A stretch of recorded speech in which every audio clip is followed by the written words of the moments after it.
तो उत्तर से लेकर मध्य भारत तक इस समय सूरज की तपिश ने हाहाकार मचा रखा है। आसमान से आग बरस रही है और जमीन भट्टी की तरह तप रही है।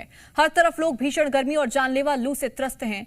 आखिर कैसे हैं देश के हालात और इस जानलेवा गर्मी से खुद को कैसे बचाएं? देखिए हमारी ये स्पेशल ग्राउंड रिपोर्ट।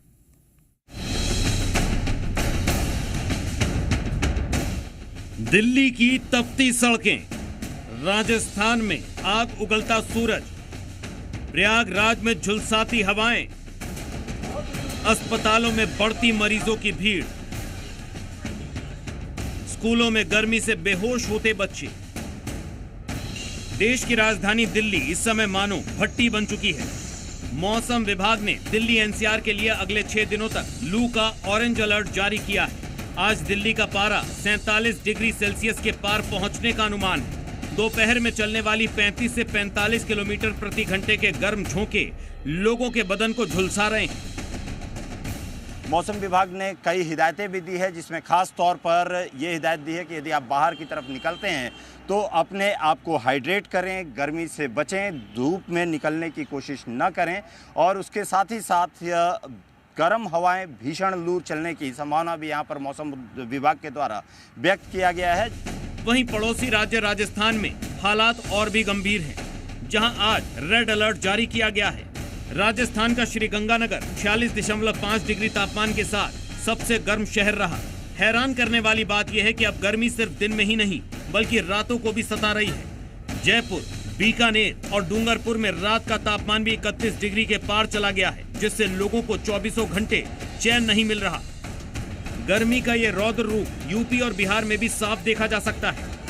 यूपी के मुरादाबाद में भीषण लू के चलते अस्पतालों में डिहाइड्रेशन और डायरिया के मरीजों की तादाद अचानक बढ़ गई है।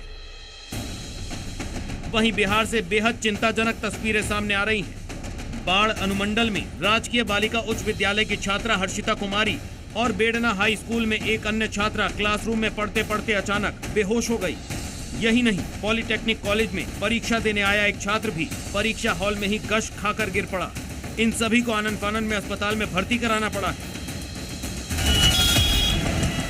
झारखंड का कोडरमा भी भीषण हीट वेव की चपेट में है। यहाँ सुबह के 10 बजते ही पारा 40 डिग्री को पार कर जाता है। तेज धूप और लू के कारण आम जनजीवन पूरी तरह ठप हो गया है। बाजारों से रौनक गायब है और केवल बेहद जरूरी काम होने पर ही लोग घरों से बाहर निकल रहे हैं। पहली चीज़ तो ये है कि अगर जरूरी ना हो तो आप भारी धूप में ना जाएं। सारे काम जब सुबह का समय रहता है, जब धूप कम रहती है, ये शाम के समय। यदि आपको किसी कारण से निकलना ही होता है तो सारा प्रोटेक्शन ले, जैसे कि कोई गमछा बांध के रखे, हो सके तो जो ढके हुए वाहन हैं उनका प्रयोग करें। इस रिकॉर्ड तोड़ गर्मी की वजह से इलाके की नदी और जलाशयों का जलस्तर लगातार नीचे गिरता जा रहा है, जिससे आने वाले दिनों में पानी का संकट भी गहरा सकता है। उत्तर प्रदेश के प्रयागराज और संबल समेत कई जिलों में भी हीट वेव का असर साफ तौर पर दिखाई दे रहा है।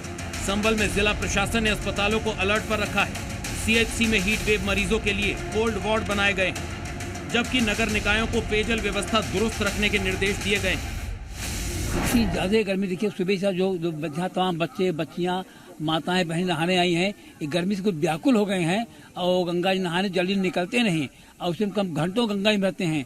प्रयागराज में इस समय भैया बहुत ही भीषण गर्मी पड़ रही है। ऐसा समझ लीजिए कि इस समय टेम्परेचर का कुछ कहा नहीं जा सकता, 45-50 के लमसम पहुंच जा रहा है। संदर्भ में जनपद में जो भी नगर पालिका और ग्रामीण क्षेत्र हैं, वहाँ पर पेयजल की उपलब्धता के लिए वाटर कूलर और जो भी व्यवस्थाएं हो सकती हैं उनके निर्देशित कर दिया गया है। मौसम विभाग के मुताबिक संगम नगरी प्रयागराज में भी तापमान 46 डिग्री के पार है। वहीं मौसम विभाग के मुताबिक फिलहाल 25 से 26 मई तक इस भीषण गर्मी से राहत मिलने के कोई आसार नहीं है। प्रशासन अलर्ट पर है, अस्पताल तैयार है, लेकिन सबसे जरूरी है आपकी सावधानी, क्योंकि जरा सी लापरवाही हीट स्ट्रोक जैसी गंभीर परेशानी का कारण बन सकती है। ऐसे में जरूरी है कि आप दोपहर में बाहर निकलने से बचें, हल्के कपड़े पहनें, सिर और चेहरा ढक कर रखें और ज्यादा से ज्यादा पानी पिएं। जी मीडिया भी आपसे अपील करता है कि सतर्क रहें, सुरक्षित रहें और इस जानलेवा हीट वेव में अपना और अपने परिवार का खास ख्याल रखें। ब्यूरो रिपोर्ट, जी मीडिया।